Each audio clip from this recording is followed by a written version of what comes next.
Hello friends, स्वागत करता हूं आपका आपके अपने YouTube channel one day exam with Durgesh में। आज के इस वीडियो लेक्चर में जानेंगे हम जैन धर्म और बौद्ध धर्म पर पिछले 10 साल में पूछे हुए एमसीक्यू बेस्ड क्वेश्चंस। ये वीडियो होने वाला है कुछ खास। मैं लेके आ रहा हूं इस वीडियो को। मेरा नाम है दुर्गेश। यदि आप इस चैनल पे आए हैं पहली बार तो मेरे चैनल को कीजिए सब्सक्राइब, प्रेस कीजिए बेल आइकन को, जिससे कि आपको मेरी वीडियो का नोटिफिकेशन मिलता रहे।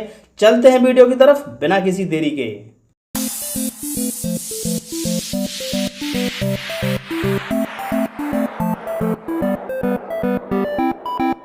चलते हैं आज के पहले प्रश्न की तरफ। हमारा पहला प्रश्न है, किस भारतीय धर्म में 24 तीर्थंकर हुए थे? तो आंसर होगा जैन धर्म।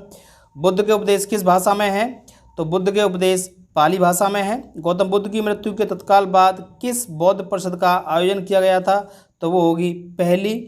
त्रिपिटक किस धर्म की पवित्र पुस्तकें हैं? तो त्रिपिटक बौद्ध धर्म की पवित्र पुस्तकें हैं। आगे बढ़ते हैं। हमारा नेक्स्ट प्रश्न है, भरहुत किससे संबंधित है? तो भरहुत बौद्ध धर्म से संबंधित है। जैन तत्वज्ञान सिखाने के लिए संपूर्ण दक्षिण एशिया की यात्रा किसने की थी? तो आंसर होगा महावीर स्वामी ने। जैन धर्म का वास्तविक संस्थापक कौन है? तो आंसर होगा महावीर स्वामी। अणुव्रत किस धर्म से जुड़ा हुआ है? आंसर होगा जैन धर्म। जैन साहित्य को किस नाम से भी जाना जाता है? तो जैन साहित्य को आगम भी कहा जाता है या आगम नाम से जाना जाता है। स्यादवाद किस धर्म का मूल आधार है? तो जैन धर्म का। बुद्ध का जन्म कहाँ हुआ था? लुम्बिनी में। धमेक स्तूप किस स्थान पर स्थित है? सारनाथ में। आगे बढ़ते हैं। जैन तीर्थंकर पार्श्वनाथ द्वारा प्रतिपादित 4 महाव्रतों में महावीर स्वामी ने 5वें व्रत के रूप में क्या जोड़ा था? तो आंसर होगा ब्रह्मचर्य। जैन धर्म का सबसे महत्वपूर्ण आधारभूत सिद्धांत क्या माना जाता है? आंसर होगा अहिंसा। अगला प्रश्न है, किस प्रदेश में सांची का महान स्तूप स्थित है? आंसर होगा मध्य प्रदेश। वर्धमान जो कि महावीर स्वामी का ही बचपन का नाम है, को किस भाषा में अपनी शिक्षा दी थी? तो आंसर होगा प्राकृत भाषा में। अजंता की चित्रकारियाँ किसकी कहानियों को दर्शाती हैं? आंसर होगा जातक की कहानियों को। भगवान बुद्ध द्वारा गृह त्याग की घटना को क्या कहा गया है? तो भगवान बुद्ध द्वारा इस घटना को महाभिनिष्क्रमण कहा जाता है। आगे बढ़ते हैं। महावीर स्वामी का मूल नाम क्या था? तो महावीर स्वामी का मूल नाम वर्धमान था। बौद्ध साहित्य किस भाषा में लिखी गई है? पाली में। महासभा का आयोजन कहाँ हुआ था? तो प्रथम जैन महासभा का आयोजन पाटलिपुत्र में हुआ था। इसमें एक शब्द है, संस्कृत भाषा में जो शब्द है धर्म, उसको धम्म किस भाषा में बोला जाता है? तो वो है पाली भाषा में धर्म को धम्म बोला जाता है। हमारा अगला प्रश्न है कि किस स्थान पर गौतम बुद्ध की मृत्यु हुई थी? तो कुशीनगर। महायान पाठ किससे संबंधित है? बौद्ध धर्म से। महायान और हीनयान। आगे बढ़ते हैं। हीनयान स्कूल का सबसे महत्वपूर्ण काम कौन सा है?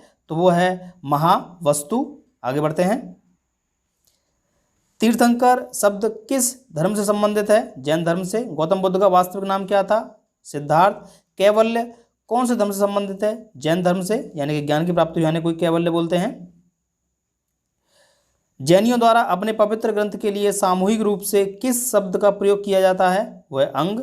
माउंट आबू स्थित मशहूर दिलवाड़ा मंदिर कहाँ निम्न में से किस समुदाय द्वारा पवित्र तीर्थ स्थल है? तो जैन धर्म, जो कि राजस्थान में है। दिलवाड़ा के चालुक्य मंदिर, जैन मंदिर कहाँ स्थित हैं? तो राजस्थान में। प्रथम बौद्ध परिषद कहाँ आयोजित हुई थी? तो राजगृह में।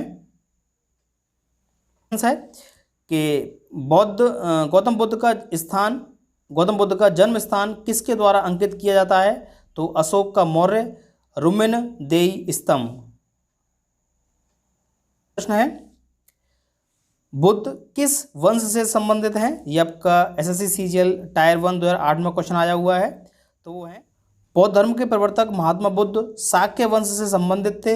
इनका जन्म कपिलवस्तु के लुम्बिनी में शाक्य मुखिया, जो इनके पिता का नाम है शुद्धोधन, के यहाँ हुआ था। प्रथम बौद्ध संगीति, प्रथम बौद्ध परिषद कहाँ आयोजित की गई थी? तो राजगृह। हमारा अगला प्रश्न है, निम्न में से बौद्ध साहित्य की पहचान कीजिए। Option A Tripitaka, option C Anga, option B उपनिषद या ऑप्शन डी अरण्यक। आपका उपनिषद और अरण्यक है, ये है वैदिक धर्म से और ये है ब्राह्मण, और अंग है आपका जैन धर्म से, तो आंसर होगा त्रिपिटक। आगे बढ़ते हैं। धर्म ने समाज के दो वर्गों को अपने साथ जोड़कर एक महत्वपूर्ण प्रभाव छोड़ा था। ये वर्ग हैं स्त्रियां और शूद्र। प्रश्न है, बुद्ध ने अपना प्रथम प्रवचन कहाँ दिया था? तो बुद्ध ने अपना प्रथम प्रवचन सारनाथ में दिया था। बौद्ध ने अपना प्रथम प्रवचन उपदेश सारनाथ के ऋषिपत्तनम में दिया था, जिसे बौद्ध ग्रंथों में धर्म चक्र प्रवर्तन भी कहा जाता है। बौद्ध ने अपने उपदेश जनसाधारण भाग की भाषा पाली में दिए थे। बढ़ते हैं आगे। बौद्ध धर्म निम्न में से किन मतों पर विश्वास करता है? ऑप्शन ए, दुनिया दुखों से भरी है, लोगों को दुख उनकी इच्छाओं के कारण होते हैं, यदि इच्छाओं पर काबू पा लिया जाए तो निर्वाण मिल जाएगा। ऑप्शन डी, ईश्वर और आत्मा के अस्तित्व को स्वीकार करना चाहिए। तो इसमें से ऑप्शन डी आपका गलत हो जाएगा, ऑप्शन तीनों सही हैं। अगला प्रश्न है, धातु से बने सिक्के पहले प्रकट हुए थे हड़प्पा काल में, उत्तर वैदिक काल में, बुद्ध काल में या मौर्य काल में? तो आंसर होगा सी, बुद्ध काल में। हमारा अगला प्रश्न है, प्रारंभिक बौद्ध धर्म ग्रंथों की रचना किसमें की गई थी?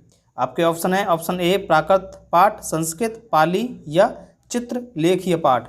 तो आंसर होगा ऑप्शन बी, पाली पाठ। जानते हैं कुछ एक्स्ट्रा बातें। प्रारंभिक बौद्ध धर्म ग्रंथों की रचना पाली पाठ में की गई थी। पाली उस समय आमजनों की भाषा थी। बाद में बौद्ध धर्म ग्रंथ संस्कृत में भी लिखे गए थे। धम्म और संघ मिलकर क्या कहलाते हैं? तो आंसर होगा त्रिरत्न। बौद्ध धर्म के त्रिरत्न हैं बुद्ध, धम्म और संघ। बुद्ध धर्म में संघ का महत्वपूर्ण स्थान है। यह रत्न का एक अनिवार्य अंग है। यह त्रिरत्न का एक अनिवार्य अंग है। सारनाथ में अपना प्रथम उपदेश देने के बाद बुद्ध ने 5 ब्राह्मण शिष्यों के साथ संघ की स्थापना की। यही त्रिरत्न बौद्ध शिष्यों का प्रमुख श्लोक हो गया। बुद्धम शरणम गच्छामि, धर्मम शरणम गच्छामि और संघम शरणम गच्छामि। आगे बढ़ते हैं। बौद्ध धर्म, इच्छा अर्थात तृष्णा सब कष्टों का कारण है, इसका प्रचार करने वाला धर्म बौद्ध धर्म है। बौद्ध धर्म के 4 आर्य सत्य हैं, दुख, दुख समुदाय, दुख निरोध तथा दुख निरोध गामिनी। आगे बढ़ते हैं। बौद्धों के पवित्र अवशेषों पर निर्मित गुंबदाकार छत वाली अर्धगोलाकार संरचना को क्या कहा जाता है? तो आपका आंसर होगा स्तूप। पेपरों में आता है कि बुद्ध के समकालीन शासक कौन थे? तो इसका आंसर थोड़ा लंबा है। बुद्ध के समकालीन शासकों में मगधराज बिंबिसार और अजातशत्रु, कौशल नरेश प्रसेनजीत तथा वत्सराज उदयन थे। महापद्मनंद बुद्ध का समकालीन शासक नहीं था। आगे बढ़ते हैं। हमारा अगला प्रश्न है, कौन सा स्थान गौतम बुद्ध से संबंधित नहीं है? सारनाथ, कुशीनगर या बोधगया या पावापुरी? हमारा आंसर होगा पावापुरी, क्योंकि यहाँ पर महावीर स्वामी की मृत्यु हुई थी। आगे बढ़ते हैं। अगला प्रश्न है, महावीर कौन थे? 21वें तीर्थंकर, 23वें, 24वें या 22वें? तो आंसर होगा आंसर बी, 24वें तीर्थंकर। महावीर जैनियों के 24वें तीर्थंकर एवं जैन धर्म के वास्तविक संस्थापक माने जाते हैं। जैन धर्म के 23वें तीर्थंकर हैं पार्श्वनाथ। आगे बढ़ते हैं। हमारा अगला प्रश्न है, जैन धर्म का पहला तीर्थंकर किसे माना जाता है? तो हमारा आंसर हो जाएगा ऑप्शन सी, ऋषभदेव। आगे बढ़ते हैं। क्या कहा जाता है? तो जैन साहित्य को अंग कहा जाता है। जैन साहित्य को आगम सिद्धांत कहा जाता है। इसके अंतर्गत 12 अंग, 12 उपांग, 10 प्रकीर्णन, 6 छेद सूत्र, 4 मूल सूत्र एवं अनुपयोग सूत्र आते हैं। बौद्ध साहित्य को त्रिपिटक कहा जाता है, जिसमें 3 पवित्र। हमारा अगला प्रश्न है, प्राचीन भारत का वह कौन सा प्रसिद्ध शासक था जिसने अपने जीवन के अंतिम दिनों में जैन धर्म अपना लिया था? आपके ऑप्शन है समुद्रगुप्त, बिंदुसार, चंद्रगुप्त, अशोक। तो आंसर होगा इसका चंद्रगुप्त। संबंधित कुछ एक्स्ट्रा फैक्ट। चंद्रगुप्त मौर्य ने अपने जीवन के अंतिम दिनों में जैन धर्म अपना लिया। उसने जैन साधु भद्रबाहु से जैन धर्म की दीक्षा लेकर श्रावण बेलगोला, जो कि कर्नाटक में स्थित है, स्थित चंद्रगिरी पहाड़ी पर 298 ईसा पूर्व में उपासना यानी कि संलेखना, जिसमें कुछ खाया नहीं पिया जाता है, के द्वारा शरीर त्याग दिया है। दक्षिण भारत में प्रसिद्ध जैन केंद्र कहाँ स्थित है? तो इसमें ऑप्शन है रामेश्वर, मदुरई, कांची या फिर श्रावण बेलगोला। तो आंसर होगा। कैसा लगा आज का सेशन बताइए मुझे कमेंट सेक्शन में। आपके कमेंट का मुझे है बेसब्री से इंतज़ार। यदि आप आए हैं इस चैनल पर पहली बार तो कीजिए मेरे चैनल को सब्सक्राइब, प्रेस कीजिए बेल आइकन को, जिससे कि आपको आने वाली वीडियो की नोटिफिकेशन मिलती रहे। मिलते हैं अगली वीडियो में। जय हिंद।